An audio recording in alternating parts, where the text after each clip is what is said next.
Okay, we'll start with this. This weekend, young Gabriela Fundora of Coachella, California will get her shot at the big time as she takes on Mexico's own Arely Muciño, reigning IBF flyweight champion. Disparity in age, disparity in size. What looks to be a pick'em fight for me because Arely Muciño is a lot more experienced, with many more rounds in the bank, having fought many more good fighters than Gabriela Fundora has so far, has had the chance to fight so far, though at the same time, there is such a thing as too much experience. I've been saying it fight by fight, especially in her last fight a year ago with Argentina's Leonela Paula Judica, that Arely Muciño looks like she's lost a step.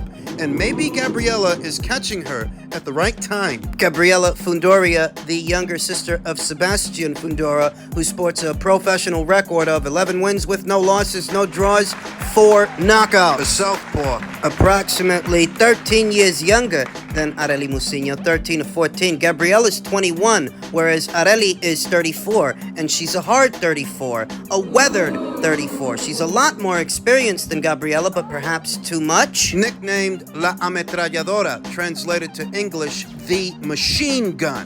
Mid-range to inside fighter, a pressure fighter, a volume puncher, a Mexican slugger, sporting a professional record of 32 wins with 3 losses, 2 draws, 11 knockouts, having only ever been knocked out once. Just once in 37 professional bouts, and that was many years ago at the hands of America's own Ava Knight. Does Arely Muciño, at 34 years old, 37 fights into her professional boxing career, still have enough left in the tank? Does she still have what it takes to upset the apple cart for this young, unbeaten up-and-comer? Arely being a mid-range to inside pressure fighter and one who looks to have lost a step over time, having not seen action since October of last year, returning to action in October of this year. I think it could be difficult for her. I mean, there's reason enough to believe that she's lost a step based on how she's been looking her last 2 to 3 fights, though at the same time, she is the house fighter. She is the Golden Boy Promotions fighter. Many people feel that she shouldn't have won her last fight. She shouldn't have gotten that decision. Could she get another one this weekend?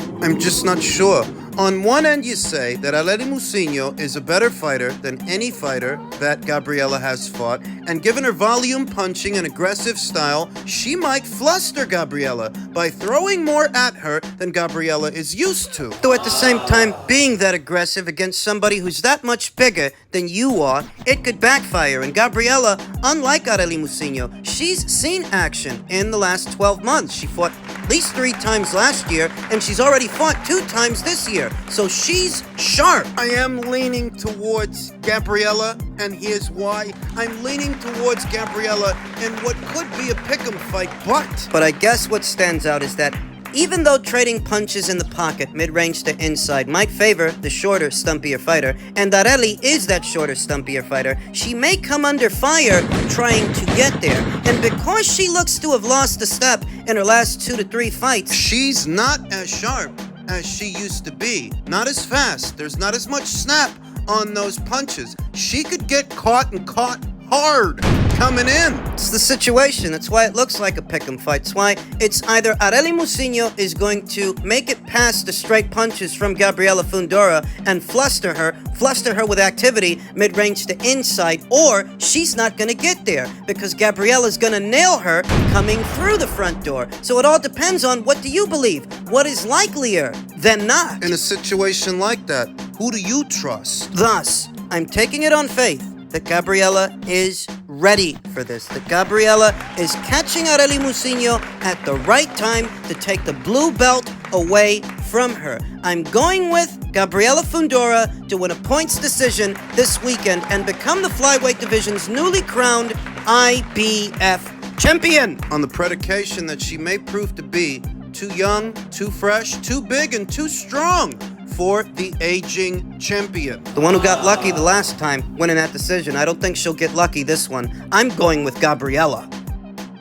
I don't give a shot, Canelo. It's a different. No, it's just weight class. It's different weight classes. You know, I think like people try to, we try to match people too much. It's like, yeah, like Canelo's really good and Crawford is really good, but look what he did to Jamel. Just shut him down. You know what I mean? The power is just they make weight classes for a reason. I think that I don't see him beating Canelo. Could be wrong, but right now I don't see him beating Canelo. Now, some feel that this is Regis Prograis' indirect way of shading Terence Crawford by implying that Canelo is simply too big and too strong and weight classes exist for a reason. Some feel like this is Regis, quote-unquote, hating on Terence Crawford. There was a mild rivalry between them a few years ago when it was thought that Regis might move up in weight one day and face Terence. That in tandem with Regis actually being friends with the Charlo brothers. Crawford targeting one of them, Jermell Charlo, who still is Unified Ring Magazine and lineal champion at junior middle, where Terence Crawford could be headed. Myself, I don't actually think Regis was shading him. I just think Regis was being honest. He saw what Canelo did to his friend Jermell, a naturally bigger man than Terence, who didn't have to jump up in weight as high as Terence would have to. Jermell moved up from 154 up to 168, whereas Terence would be moving up from 147. That's a broad leap. That's a big jump. This is fast becoming a polarizing subject, a polarizing conversation that is pitting Canelo fans against Crawford fans, those who think he stands a chance and those who don't. It may not even matter anyway, as the WBO has granted the opportunity to Terence Crawford to fight WBO junior middleweight champion Tim Tszyu if he wishes to move up to 154 and fight Tszyu next for the title. I told you that might happen, that the same way that Terence was able to move up in weight and become Jeff Horn's mandatory straight away, he can do that with Tim Tszyu. For the same reason, because when he became undisputed champion at 140, that allowed him WBO super champion status, and having become an undisputed champion once again at 147, the same would apply. There is this Spence rematch to sort out, though, given that Showtime is leaving the sport of boxing and the PBC don't even have a broadcast partner right now, that could hamper a potential rematch. Who's supposed to pay for it? If they don't even have a broadcast partner right now, who's supposed to bankroll a Terence Crawford versus Errol Spence Jr. fight, a second fight? At the same time, Tim Tszyu's not letting that slow him down. Tim Tszyu's not letting that stop him. An official statement made by Glenn Jennings to the good people over there at Hispanics Causing Panic indicates, "I will keep Tim busy. We will explore each and every option that allows us to get back in the ring in the United States early next year. Until then, tell all the American boys we are coming and we will actually fight. Happy to see who puts their hands up." Up until now, the people at Showtime have had the broadcast rights, the U.S. broadcast rights to Tim Tszyu's fights. But now that they're out of boxing, that arrangement may have expired, leaving Tim Tszyu and Glenn Jennings and all the good people over there at No Limit free to shop around for a new U.S. broadcast partner, whether it's the people at Matchroom or the people at Top Rank and ESPN, whatever's more convenient, whoever can provide the best options for Tim Tszyu. They were already very strange bedfellows, Tim Tszyu and the people at the PBC, the nature of the arrangement being that, well, Jermell Charlo is a PBC fighter, and that's who Tim wanted, and that's who Tim still wants, though he may not get him. Jermell is under orders to take on Bakram Murtazaliev, his IBF mandatory challenger. He's not at liberty to move around. And even if he were, the PBC don't have a broadcast partner. There is a lot to unpack there when you think about it, that a Terence Crawford versus Errol Spence Jr. rematch is now hampered because the PBC don't have a broadcast partner, they don't have a financier. The same applies to a Tim Tszyu versus Jermell Charlo fight, not that that was about to happen anyway. If Jermell returns to 154, he's got to take care of Bakram Murtazaliev, or the title is forfeit. Important details. It seems like the nature of Terence Crawford's relationship with the PBC was really just limited to the Errol Spence Jr. fight, and outside of that, he's not actually one of their fighters. He didn't enter into a multi-fight engagement with them per se, and if he did, nobody reported on it. So on the predication that the Spence rematch doesn't happen, he's free to move around. And the same seems to apply to Tim Tszyu, who's lead promoter is No Limit Promotions anyway. In Australia, they're the ones who pay to make his fights, not the PBC. They may have had the U.S. broadcast rights to his fights, but now they don't even have a broadcast partner.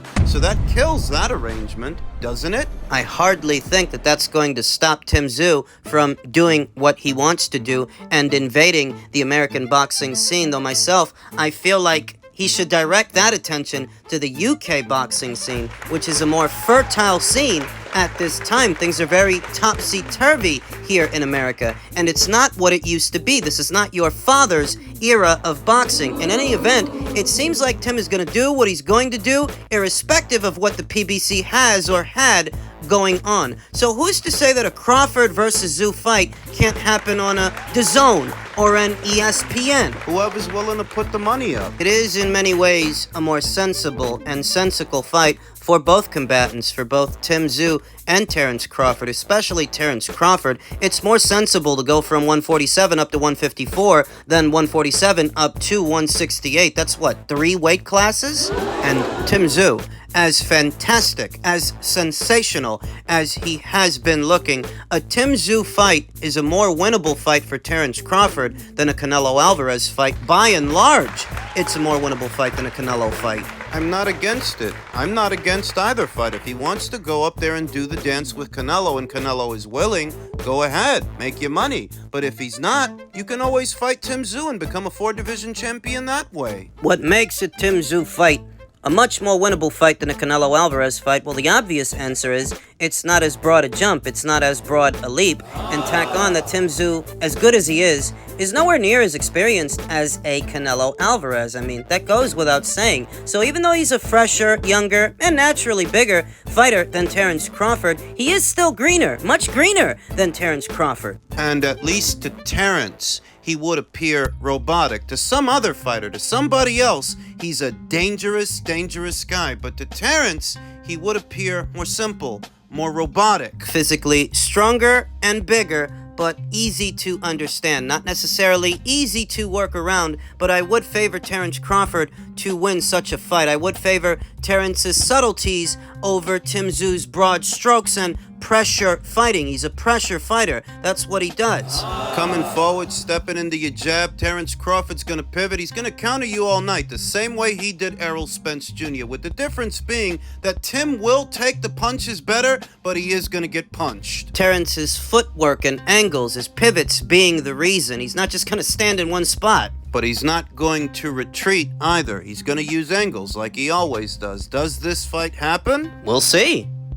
But the purses continue to increase, and the advisors and the managers continue to want easy fights that don't deliver. And we're the weak ones because sometimes we let them do it. So we've got to be, we will be parting ways with fighters because some of them don't deliver commercially on the numbers they want, and some of them aren't prepared to take the fights that we believe they should be taking. And some of them might just want to leave.